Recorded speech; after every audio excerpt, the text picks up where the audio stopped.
Unong yalam jong kaliang persya iba Roni Vilingdo ilapan sngow ya ke Donkam ban Kynthup lang ya Baroh ki Nongdon Bynta na Bynta Jingpyntreikam ya ke National Education Policy 8,000 arpo ha ke jela. Ilapan jurba kalong ke Donkam ban wanra ki nong tauan ki nong hikai University lani ki college bat ki kena pule ban wan lang hajo kenang ban yarap bat ban soto ya ki jing ki Donkam ban penbet na ke Bynta ke Jingpyntreikam ya ke NEP. Iba lingdo ilaong ba ka Donkam bandon ka policy ka babiang ka banla ban penbet ya Baroh ki mat kenang bagi kena pule kenom sem jing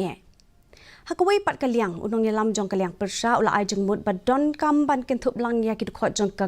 ki kinhun na KHASI jain dia bat garo ha ka expert committee ban kmi bnia halor kamat job reservation policy jong usnem khat khandai spa nyau puar. Iba lingdo ilaong ba ka Kynthup lang ya Baroh lai ki jat ben rio ka expert committee kalong ka bokong san ban penbet ya ki jing ki bedai bat ka Jingpyntreikam. So I think all of us should come into this together, be it the policymakers, be it the university, the MCTA, even involve student community to really understand what is that is required to fully implement this.